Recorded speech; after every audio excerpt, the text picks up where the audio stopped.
But fortunately, the story does not end there.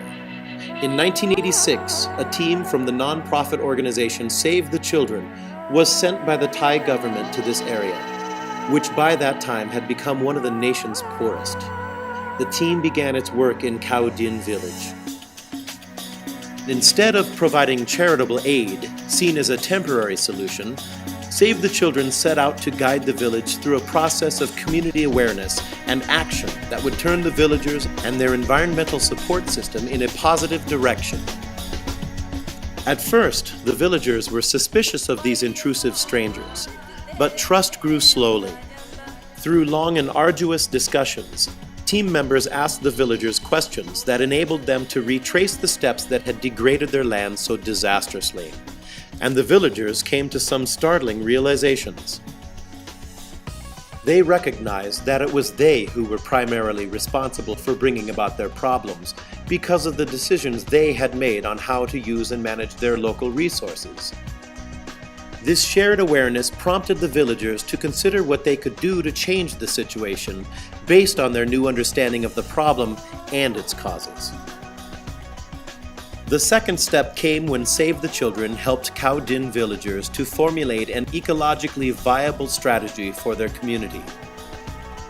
After considering numerous possibilities, some from their own experience and others suggested by the outsiders, the villagers devised their own solutions.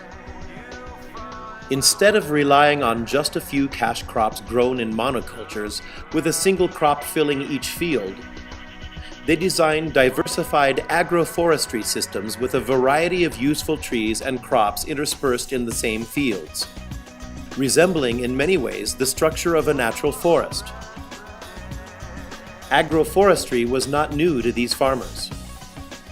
Actually, their abandoned traditional methods had incorporated many of the same elements.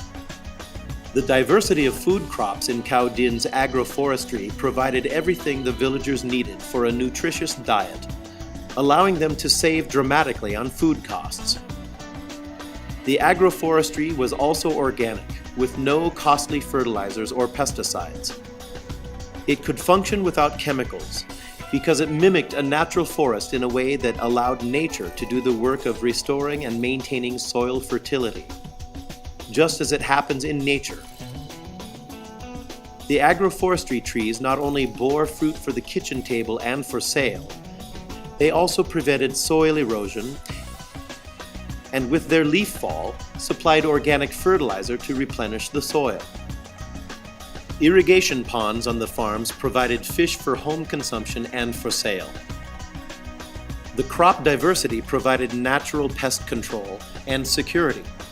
If one crop failed or had a poor price in the market, others would succeed. At first, only those who could afford to try something different were able to set aside some of their land for this change. But what started on 8 acres of demonstration plots grew year by year as more villagers adopted similar approaches on their own farms.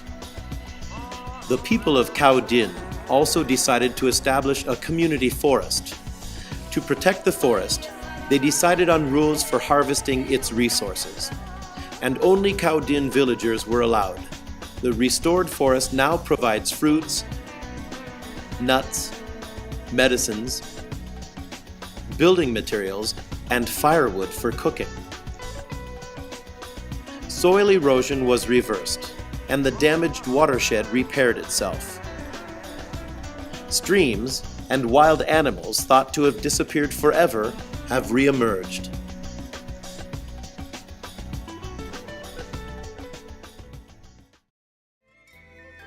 It is more than 15 years since Save the Children finished its project in Khao Din. Following Khao Din's example, 40 villages in the surrounding area are now pursuing a variety of locally designed forms of agroforestry and sustainable agriculture on land covering thousands of acres. Natural forests, largely devastated by misuse, are regenerating over an even larger area. Migration to cities has declined, along with the socially disruptive trends it created. Khao Din's village leader sums it up this way: most of all, in terms of change was the change in people's thinking. We are learning together as a community, sharing knowledge with each other. People no longer think we're in trouble and we can do nothing about it. We know now that with some careful thinking and a lot of shared effort, we can solve our problems and fix what is broken.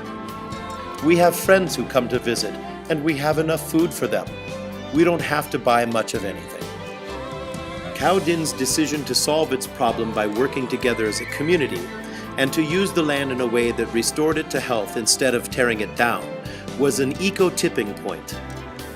A lever that set far-reaching changes in motion.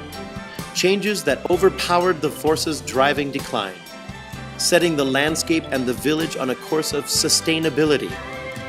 Restoration of the forests and the creation of agriculture that mimics a forest has returned carbon from the atmosphere to the land.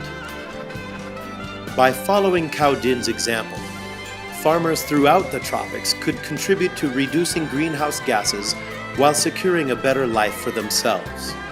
The way Khao Din arrived at that solution, by shared community awareness and action, can serve as an example to us all, no matter where we live.